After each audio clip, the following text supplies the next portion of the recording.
ओम सजात्म स्वरूप परम गुरु शुद्ध चैतन्य स्वामी ने नमः। आत्मार्थी मुमुक्षु के लिए पूज्य गुरुदेव श्री का संदेश।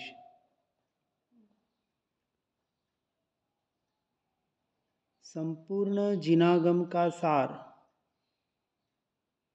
अर्थात वितराग वाणी का तात्पर्य स्वसन्मुखता। अनादिकाल से यह जीव अपने स्वयं के स्वभाव की स्वरूप की अर्थात आत्मा की यथार्थ पहचान न होने की वजह से पर सन्मुख हो रहा है, अर्थात पर द्रव्य और उसके निमित्त से होने वाले मोह राग द्वेष रूपी परभाव,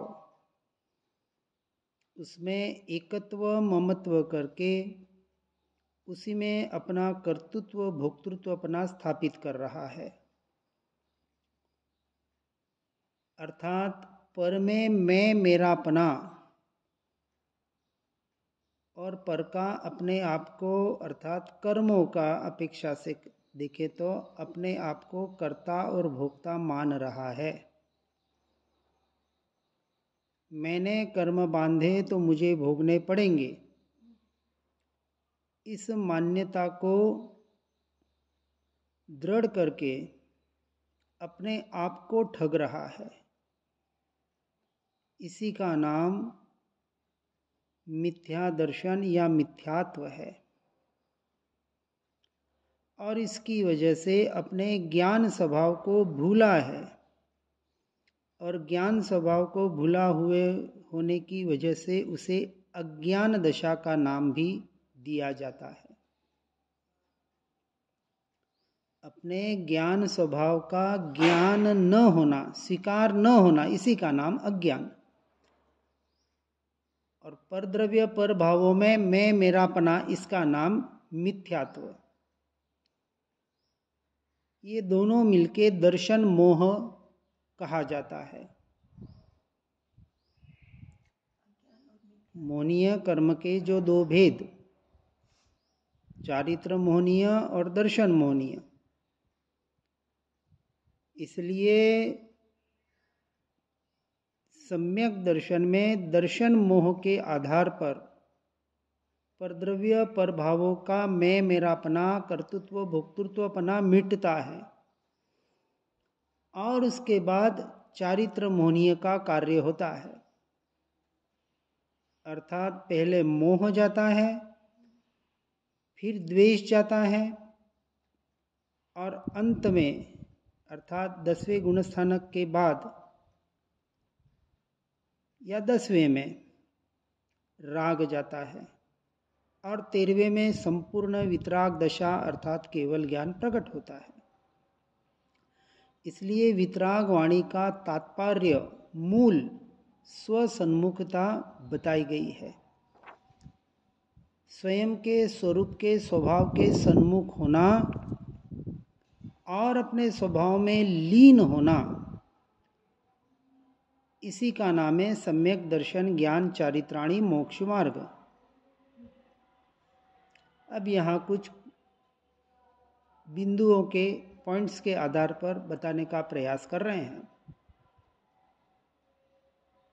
आत्मा यानी कि मैं पर द्रव्य का कर्ता या भोक्ता नहीं, ऐसा बताकर पर द्रव्य का कर्ता भोक्तापना छुड़ाकर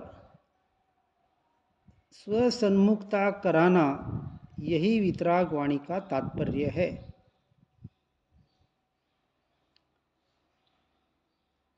स्वसन्मुखता के लिए जिनवाणी माता अर्थात इन शास्त्रों के द्वारा भावलिंगी मुनिराज हमें क्या कह रहे हैं कि मैं आत्मा पर द्रव्य का, अब पर द्रव्य में कितने द्रव्य आ गए? मुझ आत्मा को छोड़कर 6 के 6 द्रव्य। अर्थात 5 अजीव द्रव्य का तो कर्ता भोक्ता हूं ही नहीं, क्योंकि द्रव्य की इतनी स्वतंत्रता बता दी। हर द्रव्य अपने से अपने में अपने लिए परिणमित हो रहा है। पुद्गल का परिणमन पुद्गल से पुद्गल में हो रहा है और जीव का परिणमन जीव से जीव में हो रहा है। परंतु मुझे अन्य जीवों से भी क्या लेना देना? कुछ लेना देना नहीं है। इसलिए अन्य जीव भी मेरे लिए परद्रव्य है। यहां तक कहा। अंत में यानी मान्यता में श्रद्धा में तो पहले ही आएगा, छूटने की अपेक्षा से अंत में, मान्यता की श्रद्धा की अपेक्षा से शुरुआत में ही। देव गुरु शास्त्र को भी पर के श्रेणी में लिया, पर समय में लिया। इसलिए परद्रव्य और उसके निमित्त से होने वाले परभाव यानी मेरी पर्याय, मलिन पर्याय, मोह राग द्वेष के भाव अपने अपने तत्समय की योग्यता से उत्पाद व्यय हो रही है। इसलिए परद्रव्य का तो छोड़ो, लेकिन इस मोह राग द्वेष रूपी परिणमन का, परिणामों का भी मैं कर्ता भोक्ता नहीं। इतनी स्वतंत्रता बताकर पर का कर्ता भोक्तापना छुड़ाकर पर से संपूर्णतः दृष्टि हटाकर दृष्टि को स्वसन्मुख कराना, इतना ही कार्य मोक्ष मार्ग में उपादेय अर्थात ग्रहण करने योग्य है। अन्यथा सब कुछ हेय यानी त्यागने योग्य अर्थात वहां से दृष्टि हटाने योग्य है। यानी पहले परद्रव्य का कर्ता भोक्ता नहीं बताया, फिर आगे और चल के कहते हैं कि विकार का कर्ता अर्थात द्रव्य कर्म नहीं है, ऐसा कहकर कर्माधीन दृष्टि छुड़ाई है। यही वीतराग वाणी का तात्पर्य है। पर द्रव्य का मैं कर्ता भोक्ता तो नहीं, परंतु मुझे जो विकार हो रहे हैं, जो मेरे विकारी भाव आत्मा के, मोह राग द्वेष के भावों को विकारी भाव कहा। अब इनका कर्ता द्रव्य कर्म है या नहीं? सुख दुख का जो परिणाम है जीवन में, जिसे हम सुख और दुख कहते हैं, तो इसका कर्ता कर्म है कि नहीं? हाँ, विचार करना है इसका। और इसके निमित्त से जो विकारी भाव आते हैं अर्थात मोह राग द्वेष के भाव, अर्थात पर में मैं और मेरापना, पर द्रव्य में, अर्थात दो चीज यहां समझनी है। कर्म बिचारे क्या करें? कर्म हमने सिद्धांत लिया ना, एक द्रव्य दूसरे द्रव्य का अंश मात्र भी कुछ कर नहीं सकता। तो कर्म तो पुद्गल का परिणाम है, कर्मण वर्गणा से कर्म बने,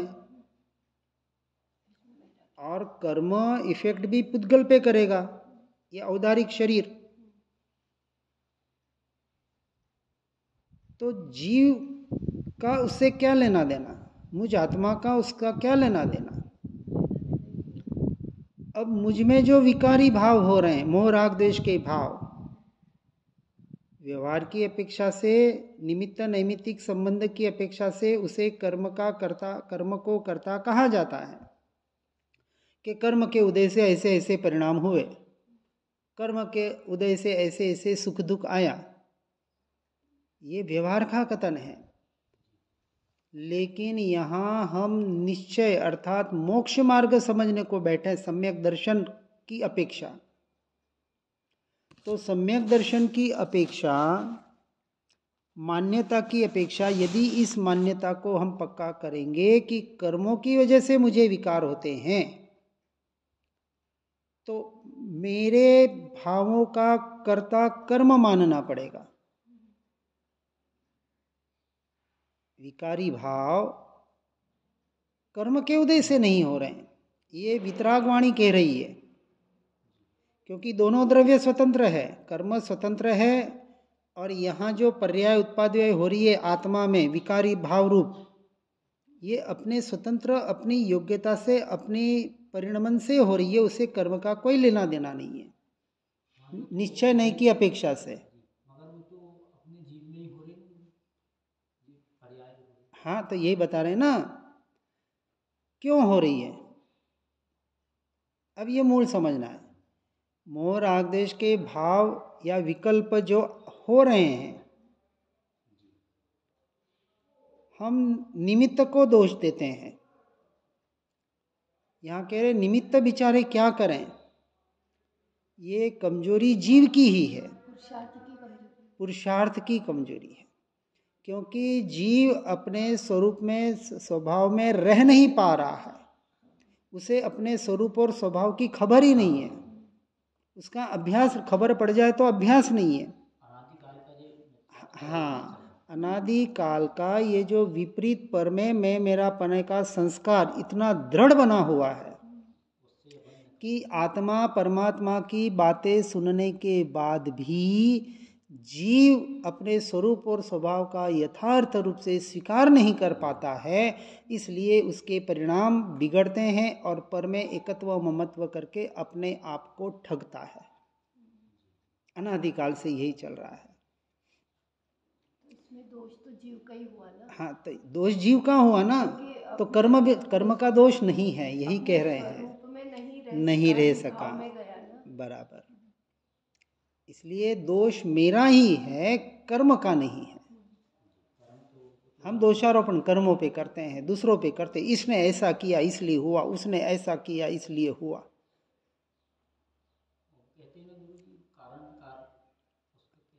ये सारे व्यवहार समझाने के लिए है। भाव भावक संबंध, कार्य कारण संबंध वगैरह वगैरह, निमित्त नैमित्तिक संबंध, ये अपेक्षा से समझाने के लिए बताए। सम्यक दर्शन में अपेक्षा एक ही होती है, निश्चय, निर्णय। श्रद्धान किसका होता है? अभी हमारी चर्चा वितराग परमात्मा की वाणी स्वसन्मुखता की ओर ले जा रही है, तो निश्चय की अपेक्षा से यहाँ सम्यक दर्शन में कथन होगा। व्यवहार आधार है, लेकिन सम्यक दर्शन में व्यवहार का कोई काम नहीं है। अब यहां कहा चलो द्रव्य कर्म नहीं है विकार का कर्ता, परंतु विकार का कर्ता भाव कर्म है, जीव नहीं है। क्योंकि कर्म व्यापक होकर विकार करता है, ऐसा कहकर एक समय के उपाधि भाव से भेद ज्ञान कराकर द्रव्य पर दृष्टि कराना है। क्या कहा? यहाँ पे तो कर्म करा रहे हैं। हाँ, तो अब दो बात बता रहे हैं ना, अब एक एक स्टेज आगे लेंगे। हाँ, वहाँ पे तो पहले क्या बताया? की कमजोरी। पहले बताया पर द्रव्य का जीव कर्ता भोक्ता नहीं है, तो पर द्रव्य से दृष्टि छुड़ाई। फिर कहा अब भावों पे आए, विभाव हो रहे हैं ना, मोह राग द्वेष के भाव हो रहे हैं। अब कहा ये जो मोह राग द्वेष के भाव हो रहे हैं, इसका कर्ता द्रव्य कर्म नहीं है। तो तीसरी बात बताई कि इसका कर्ता भाव कर्म है। तो एक एक से दृष्टि हटा रहे हैं, ठीक है ना। अब यहाँ बताया कि भाव कर्म इन विकारी भावों का कर्ता है, अर्थात जीव नहीं है। हाँ, जीव के भाव बिगड़ रहे हैं। क्यों? क्योंकि वह अपने आत्मा में स्वसन्मुख स्वभाव में नहीं रह पा रहा है। ये हुआ निश्चय की अपेक्षा से कथन। अब यहाँ कह रहे हैं कि द्रव्य कर्म नहीं है, चलो वहां से हट जाओ, नो कर्म भी नहीं है, तो कौन है? भाव कर्म है। ऐसा कहकर एक समय के उपाधि भाव से भेद ज्ञान कराकर, यानी ये जो उपाधि रूप अनादि काल से दृष्टि बाहर जा रही है, मैं मेरापना जो बाहर पर में हो रहा है, पर में सब आ गया, वहां से दृष्टि हटाकर वहां से भेद ज्ञान कराकर कि भाई परद्रव्य तो बहुत भिन्न है तेरे से, ये घर स्त्री पुत्र परिवार ये तो बहुत दूर की बात हो गई, ये तो टोटल बाहर है। लेकिन तू कहे कि एक क्षेत्रावगा संबंध जिनका, अर्थात ये शरीर और ये कर्म और ये जीव, ये तो एक ही साथ में है ना, जहाँ जहाँ ये औदारिक शरीर है वहाँ वहाँ ये आत्मा के प्रदेश है, और वहाँ वहाँ दो शरीर रहे हुए हैं, कार्मण शरीर और तेजस शरीर, साथ में ही रहते हैं। जब तक इस जीव का मोक्ष नहीं होता तब तक ये दो शरीर कार्मण और तेजस जीव के साथ रहते हैं, आत्म प्रदेश के साथ रहते हैं, साथ में है। हाँ। जैसे अपन चिपके हुए कहते हैं ना, एक में नहीं, एक दूसरे में घुले मिले नहीं है, ऐसे है ना, ऐसे तीनों साथ में है फिर भी तीनों अलग है, ऐसे चिपके हुए, ऐसे जैसे उंगलियां तीन है, चिपक गई फिर भी उंगलियां तो तीन ही है, अलग अलग ही है, भले वो यूं अलग नहीं है, पर कहेंगे कैसे, एक नहीं, एक दूसरे के अंदर नहीं चली गई। हाँ, ऐसे ही जीव कार्मण शरीर और तेजस शरीर तीनों साथ में रहते हैं। और ये जो कार्मण शरीर है, जिसे कर्म का शरीर का, उसके उदय से मन वचन काया की क्रिया होती है, उसमें जीव का कुछ भी लेना देना नहीं है। अब यहाँ कह रहे हैं ऐसे भेद ज्ञान, ये जो भेद ज्ञान की जो साधना बताई जा रही है, कहाँ कहाँ कैसे भेद ज्ञान करना है, ये जब तक यथार्थ समझ नहीं होगी हम भेद ज्ञान किससे करेंगे? पर के स्वरूप को अपना मानेंगे, शरीर की क्रिया को अपनी मानेंगे, ये विकारी भावों को अपना मान रहे, यही तो कर रहे हैं। मैं सुखी हूं, मैं दुखी हूं, किसके आधार पर बोल रहे हैं? कर्म के आधार पर। सुख और दुख किसके आधार पर आ रहा है? कर्म के आधार पर। ऐसा होना नहीं होना, सुख होना नहीं होना किसके अधीन है? कर्म के अधीन है। जीव उसमें क्या करेगा? कुछ नहीं, कि पूर्व भव में, अब व्यवहार से कहा कि पूर्व भव में जैसे जैसे कर्म बांधे थे वैसे वैसे कर्म सत्ता में पड़े हैं और वैसे उदय में आ रहे हैं। अब यदि इन नए कर्मों से बचना है, जिसे संवर कहा, और जो सत्ता में कर्म पड़े हैं उनका क्षय करना है, जिसे निर्जरा कहा, तो संवर निर्जरा करना है, तो ये दो परद्रव्य का परिणमन है और उसके निमित्त से जो प्रभाव हो रहे हैं उसे अपना मानना छोड़ना पड़ेगा। सबसे पहले